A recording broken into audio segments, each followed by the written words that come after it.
Hello students, कैसे हो आप सब? ठीक हो? मैंने इससे पहले ग्रुप में एक वीडियो डाला था। वो वीडियो, जैसा कि मैंने ग्रुप में भी मैसेज किया था राजे, वो आपके ही पढ़ाई से डायरेक्टली जुड़ा हुआ नहीं है, पर क्योंकि हम साइकोलॉजी मनोविज्ञान के छात्र हैं, तो हमें कुछ चीजें पता होनी चाहिए ताकि हम अपनी और अपने आसपास वालों की मदद कर सकें।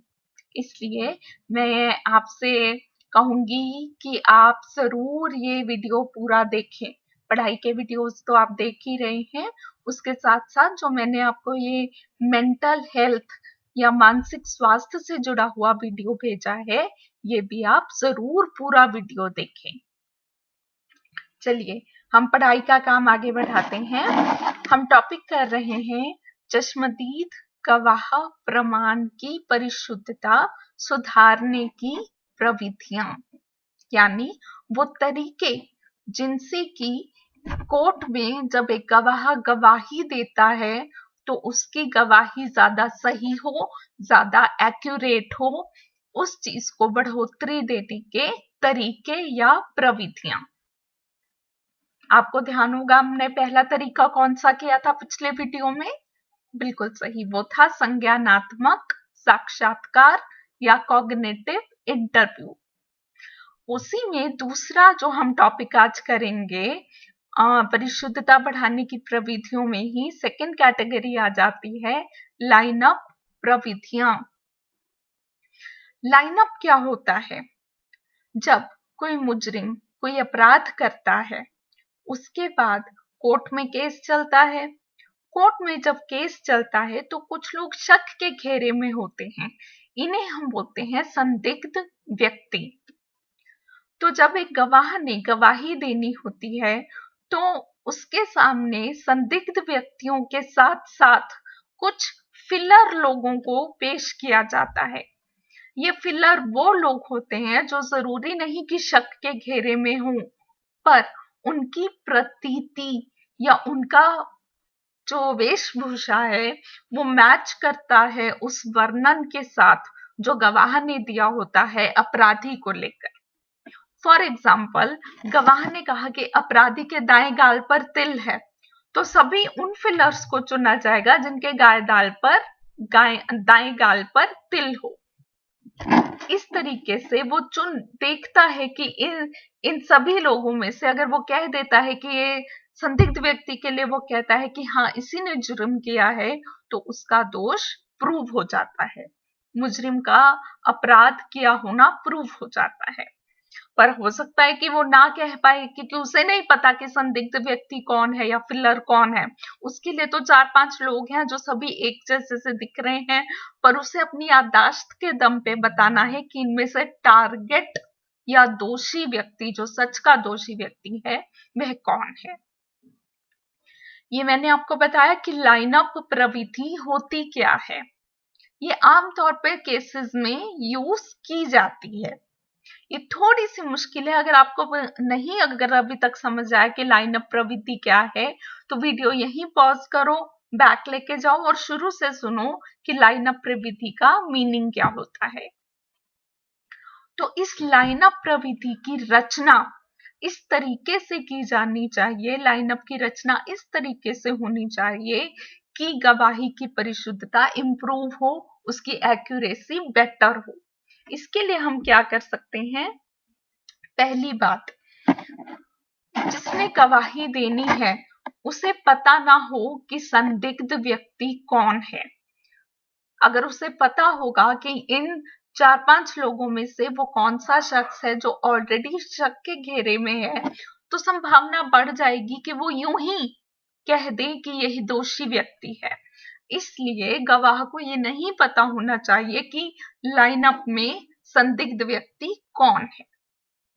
रचना से ही जुड़ी हुई दूसरी बात यह है कि एक लाइनअप में सिर्फ एक संदिग्ध व्यक्ति होना चाहिए, एक ही लाइनअप में एक से ज्यादा संदिग्ध व्यक्ति ना हो। तीसरी बात जो लाइनअप रचना से जुड़ी हुई है, कम से कम 4 या 5 फिलर लोग जरूर मौजूद हों। सिर्फ 1 या 2 फिलर नहीं, कम से कम 4-5 पिलर हों। इसके अलावा जैसे कि मैंने आपको पहले बताया, फिलर्स की जो प्रतीति है, वेशभूषा है, उनकी जो अपीयरेंस है, वो उसके अनुसार होनी चाहिए जो गवाह ने प्रतीति का वर्णन दिया होता है अपराधी को लेकर। अगर गवाह ने, अभी उसने देखा नहीं किसी को, पहले ही उससे एक वर्णन लिया जाता है कि आपको क्या याद है कि अपराधी कैसा दिखता था, तो अगर गवाह ने उस समय ये कहा था कि अपराधी लंबे कद का है, तो सारे के सारे लंबे कद के होने चाहिए लाइनअप में, फिलर्स भी और संदिग्ध व्यक्ति भी। पर इसके बावजूद सभी फिलर्स और संदिग्ध व्यक्ति में आपस में कुछ भिन्नताएं भी होनी चाहिए। ये बातें हैं सारी रचना से जुड़ी हुई। इसके साथ साथ अगर एक से ज्यादा गवाह मौजूद है, अगर 3 या 4 गवाहों से हम गवाही ले रहे हैं, तो यह बात पक्की करनी जरूरी है कि वो आपस में बातचीत ना करें। एक गवाह दूसरे गवाह से बातचीत ना करे, दूसरा गवाह पहले गवाह से बातचीत ना करे। ये जरूरी है। ऐसा जरूरी क्यों है? सोचिए, ऐसा जरूरी इसलिए है बेटा, क्योंकि अगर पहले गवाह ने दूसरे गवाह के दिमाग में ये बात डाल दी, अनजाने में कह दिया कि लाइनअप में तीसरा व्यक्ति मुझे दोषी लगा, तो दूसरे गवाह की गवाही में इस बात का प्रभाव आएगा, असर आ जाएगा। वो मुक्त रूप से अपना निर्णय नहीं ले पाएगा कि लाइनअप में दोषी व्यक्ति अगर है तो वो कौन है। उसे भी लगने लगेगा कि शायद वही व्यक्ति दोषी है जिसे मेरे पहले जो पहला गवाह था उसने जो कहा था कि वो दोषी व्यक्ति है।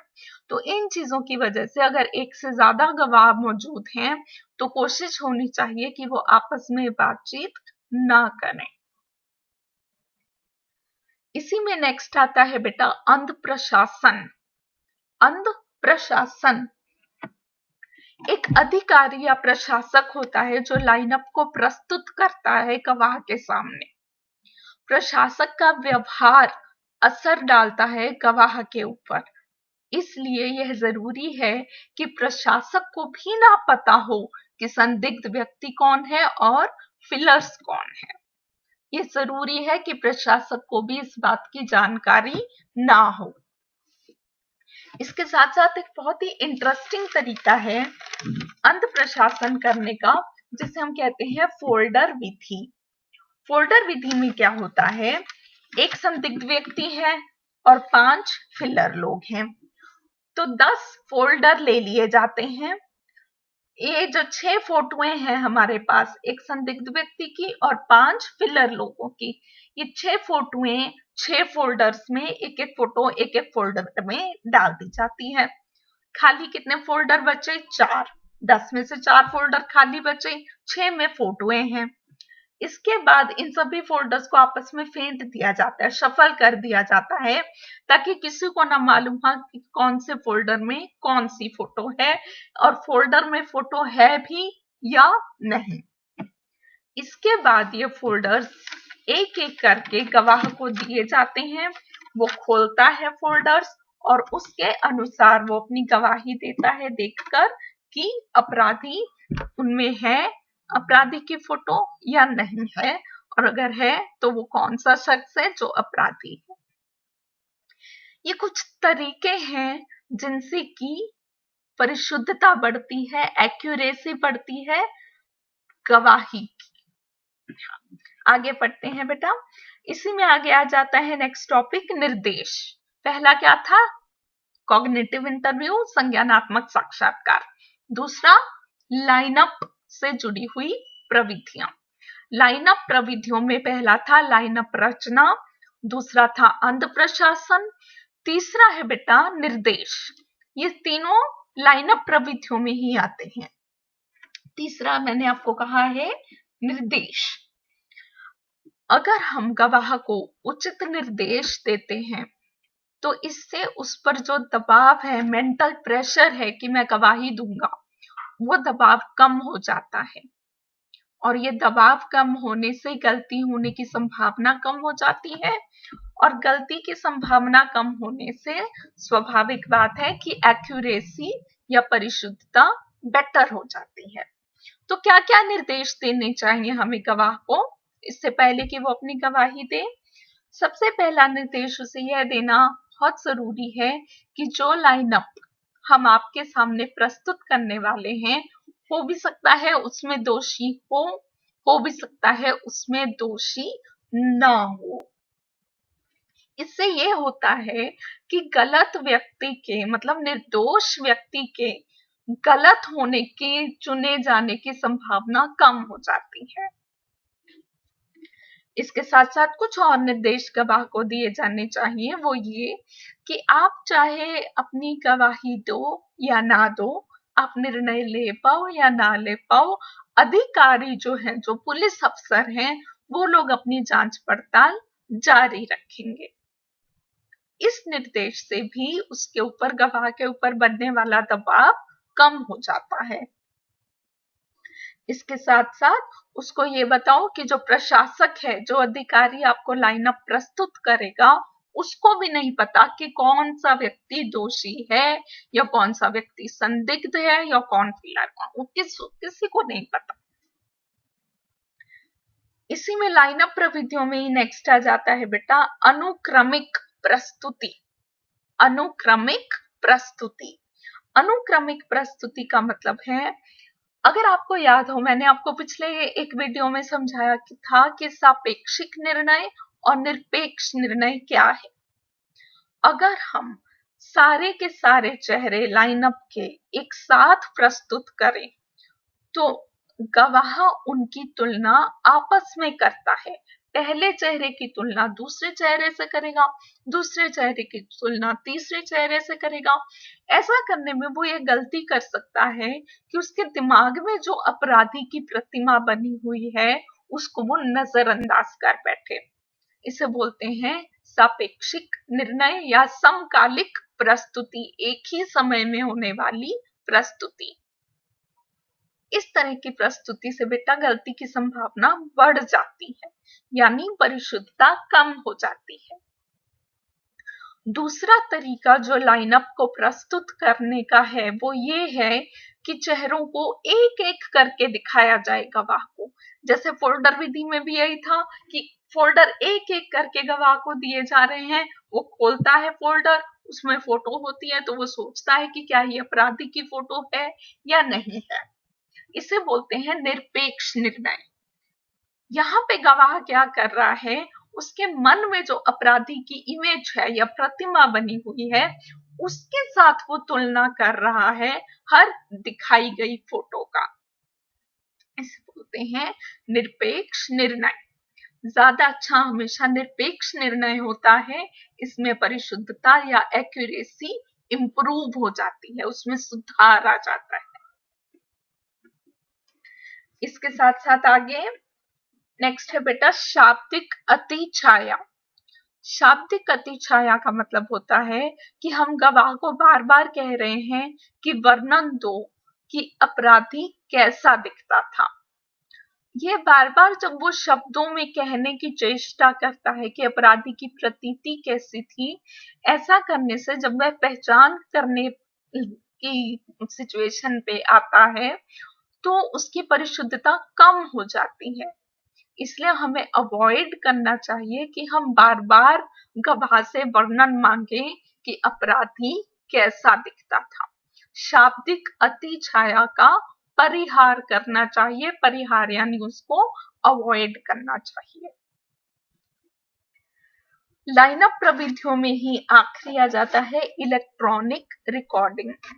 जब गवाह रूम में आता है, वहां से लेकर शुरू करके जब गवाह रूम से निकलता है तब तक सारे प्रक्रम की एक इलेक्ट्रॉनिक रिकॉर्डिंग अगर हमारे पास हो तो हमें अंत में कुछ अनुमान लगाने के लिए, अंदाजे लगाने के लिए या अतिरिक्त सूचनाएं प्राप्त करने के लिए एक्स्ट्रा पॉइंट्स मिल सकते हैं, कुछ आइडियाज मिल सकते हैं कि गवाह ने हो सकता है यहाँ पर सही बात की हो या यहाँ पर उससे गलती हो गई हो।